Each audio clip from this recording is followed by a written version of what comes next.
Saludos y muy buenas tardes desde la ciudad de Maracaibo, estado Zulia, Venezuela. Les saluda su amigo y maestro en el reino de Dios, Miguel Faría. Bueno, hoy 9 de marzo del 2017, continuamos con el proyecto de cápsulas del reino y hemos avanzado bastante.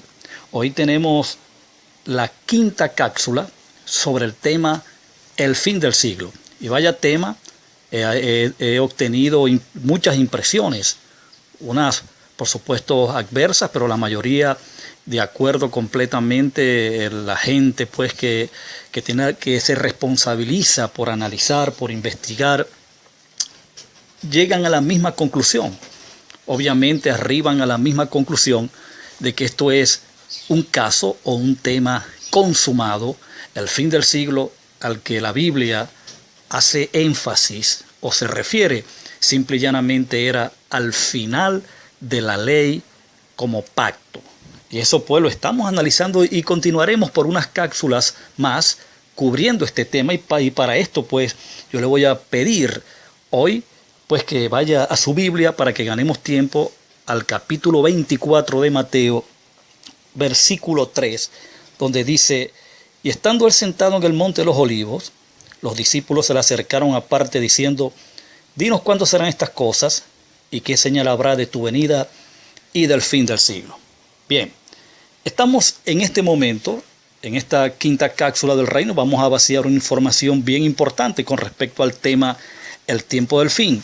Y estamos cubriendo un aspecto importante, y es cómo reseñaron, es decir, cómo precisaron los discípulos que están interrogando a Cristo acerca de lo que dijo dentro del templo y acerca de lo que les respondió cuando ellos querían mostrarle pues lo exuberante, lo precioso, lo maravilloso del templo de Jerusalén. Ellos pues, llegando al monte de los olivos, al Jesús sentarse a descansar, ellos le preguntaron: ya ustedes saben por qué, cuáles eran las inquietudes que tenían los discípulos en aquel entonces acerca de lo que habían escuchado en labios de Jesús. Ahora, es muy importante para poder ubicar en el tiempo y en el espacio de los hechos o acontecimientos que reseñaron las audiencias, cómo ellos procesaron la respuesta que Cristo les da con respecto a su pregunta. Y nadie pues mejor que ellos para darnos a nosotros ubicación en relación al cumplimiento de estas cosas, si se cumplieron o no, dentro del tiempo y el espacio. Y en la cápsula número 4 nosotros estuvimos analizando las impresiones que el apóstol San Pedro registra con respecto a lo que él vivió 30 años después, a lo que se estaba manifestando en sus días 30 años después de la ascensión de Cristo, con respecto a lo que Cristo les había dicho en Mateo capítulo 24. Y para ello yo quiero que vaya a la segunda carta del apóstol San Pedro. Vamos a ver otra reseña importante que hace el apóstol con respecto a este tema. Pero antes yo quisiera que usted considerara algo bien importante, algo que le va a ayudar a entender mejor el tema, y es lo siguiente. Yo quiero que usted considere en este momento que cuando Pablo y Pedro y todos los apóstoles que les tocó escribir libros estuvieron haciéndolo, ellos no tienen en la mano lo que usted y yo tenemos, la Biblia. Ellos solo tienen a mano, pues a lo que tendrían acceso eran a los manuscritos de los profetas y a la Torá, a la ley. Ellos simple y llanamente se estuvieron limitando a ver cumplidas las señales que serían los indicadores del tiempo profético en el cual estaban viviendo y se estaban desarrollando en la humanidad de aquellos días. Entonces, entienda de que cuando ellos están escribiendo estos libros o estas cartas, como bien les quiera llamar, ellos no tienen la Biblia a mano, como usted y yo la tenemos hoy. Ellos solo están escribiendo, ellos están alertando, están informando verazmente a sus audiencias de lo que están entendiendo que está ocurriendo. ¿Por qué? Por causa de lo que Cristo les había alertado ya, como bien lo hemos analizado y lo hemos estado analizando a lo largo de este tema, en Mateo capítulo 24, es decir, la respuesta que Cristo les da en relación a las preguntas que ellos les hiciesen. Entonces, fíjate que nosotros analizamos en la primera carta de San Pedro, en la cápsula pasada, la número 4, analizamos cuando Pedro registra en el versículo 7 del capítulo 4 de la primera carta, diciendo que el fin de todas las cosas se acerca. Eso lo analizamos, el fin de todas las cosas con respecto a la ley y a los profetas. Eso nos quedó claro. Ahora, hay otra reseña importante que nos va a llevar pues, a otras latitudes de las Escrituras y hacer un análisis un tanto más exegético y profundo. Pero yo quiero que ahorita usted vaya a Segunda de Pedro, capítulo 3. Vamos a analizar ahí un aspecto bien importante con respecto a cuál fue la reseña que San Pedro le dio a las declaraciones de Cristo en Mateo capítulo 24. El versículo 10 de Segunda de Pedro capítulo 3 dice así: pero el día del Señor, yo quiero que note esa expresión, el día del Señor, un gran acontecimiento para la nación judía. Dice, pero el día del Señor vendrá como ladrón en la noche, en el cual los cielos pasarán con grandes estruendos, y los elementos, yo quiero que subraye la palabra elemento allí, porque vamos a analizar esta expresión, y los elementos ardiendo serán deshechos, y la tierra y las obras que en ella hay serán quemadas. Puesto que todas estas cosas han de ser deshechas, ¿cómo no debéis vosotros andar en santa y piadosa manera de vivir, esperando y apresurando para la venida del día de Dios, que es el mismo día del Señor, en el cual los cielos, escuche bien, encendiéndose serán deshechos, y los elementos, nuevamente la palabra elemento, y quiero que considere esa expresión elemento, dice, y los elementos siendo quemados se fundirán, versículo 13, pero nosotros esperamos según sus promesas, cielos nuevos y tierra nuevos, donde mora la justicia. Ok, interesante este pasaje que Pedro registra, es decir, la reseña que Pedro hace con respecto a lo dicho por Cristo en Mateo 24. Hay mucho contenido de lo que Cristo dijo acá al momento que Pablo está escribiendo la carta. ¿Por qué? Porque Pablo lo está viendo cumplido. Pablo está viendo la cercanía de esas cosas y vivió muchas de ellas. De hecho, muchas de ellas vivió, y por eso como apóstol fue autorizado para registrar esto y alertar a la iglesia, informarla, actualizarla en la agenda profética que les tocó vivir en el primer siglo. Ok, lo primero que quiero que vea es lo siguiente. El día del Señor es el día de la ira de Dios, el día de la venganza de Jehová, donde Dios iba a juzgar, escuche bien, iba a vengar, número 1, la sangre justa y de los profetas derramada en la tierra. Los que fueron asesinados criminalmente en la tierra, desde, incluso, fíjate que pone un punto de inicio, es decir, desde Abel, hasta la sangre de Abel, desde ahí comienza a ser cobrada la sangre justa derramada en la tierra y la de los profetas, hasta el último mártir, que murió en manos pues de la Babilonia o de la criminal Israel carnal, la del primer siglo. Sobre esa generación se iba a cobrar todo esto. A eso se llamó el día de la ira de Jehová. Apocalipsis lo registra simbólicamente como el juicio del trono blanco.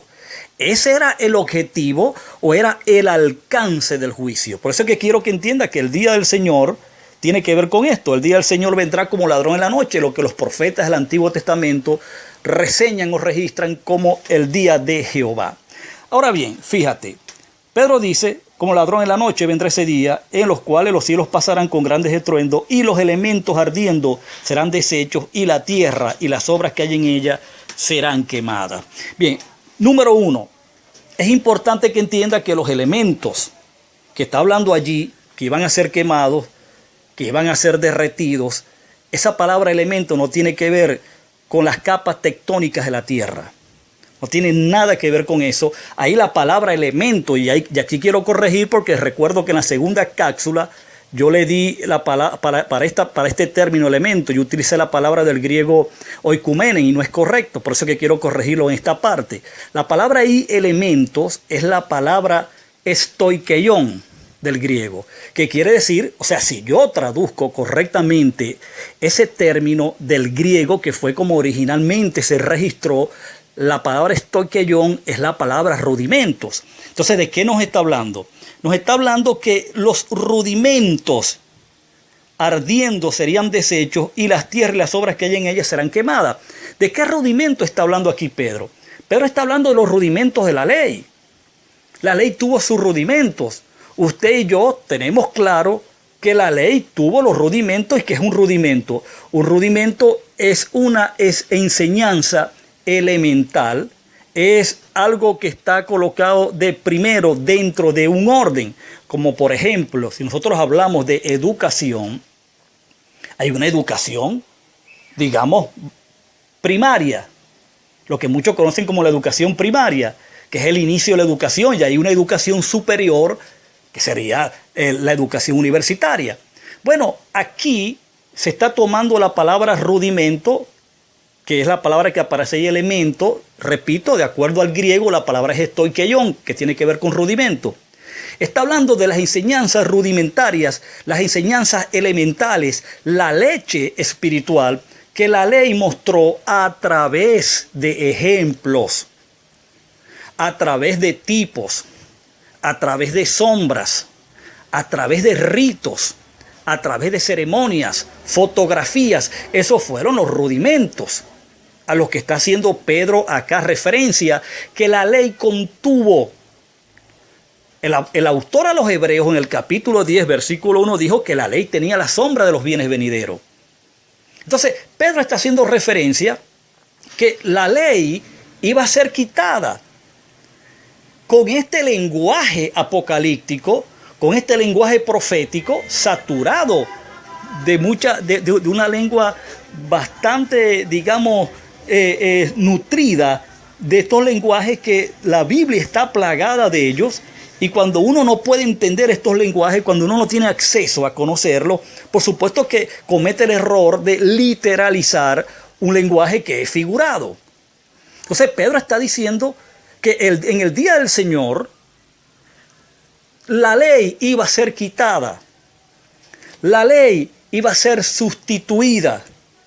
La ley iba a dejar de ser el pacto de Dios con una nación llamada Israel. Y la forma como esto se iba a mostrar, la forma como la ley iba a ser quitada, era que todos sus elementos, todos sus componentes iban a ser quemados, como en efecto ocurrió en el año 70 después de Cristo. Ahora, por el tiempo que me queda, no podré entrar en otro aspecto importante, ya que no me queda tiempo para desarrollar lo siguiente a esto que estamos hablando. Pero faltando ya, digamos, 2 minutos, pues quiero decirle que Pedro acá, cuando está haciendo relación a estos pasajes, cuando hace relación a los elementos de la tierra, que serían desechos, serían quemados, la palabra ahí tierra tiene que ver, es una tipología, se está usando un lenguaje, repito, se está usando un lenguaje figurado, un lenguaje de tipologías, un lenguaje apocalíptico, ¿sí? Y sus figuras son esos, un lenguaje figurado, no se deben tomar literalmente. Entonces lo que Pedro nos está acá enseñando a través de este registro es que la ley es quien está ahí representada por medio de esta figura, como Israel como tierra santa, Israel como el pueblo de Dios, iba a dejar de serlo. Es decir, que toda la configuración de la ley, ¿y qué configuraba la ley, maestro? La ley configuraba una nación, 12 tribus, un templo, con una serie de un sistema sacrificial, un sistema sacerdotal, un sistema de rito, con un calendario de fiestas, etcétera, etcétera. O sea, toda esta configuración, todo este conjunto de cosas que la ley configuró o encerró, iban a dejar de ser, iban a ser sustituidos, iban a ser quemados, destruidos. ¿Para qué? Para que en lugar de ellas apareciese lo que hoy tenemos en escena, que es la plenitud espiritual de todas las cosas que la ley contuvo como sombra. Entonces, ahora pues que nos quedan escasos segundos, el tiempo que me queda pues es para despedirme y desearle que continúe teniendo un día bendecido y que será hasta la próxima cápsula. Así que esté al pendiente porque pronto estaremos con la cápsula número 6. Recuerdo que esta es la cápsula número 5 del tema El fin del siglo. Un fuerte abrazo y que continúen siendo bendecidos.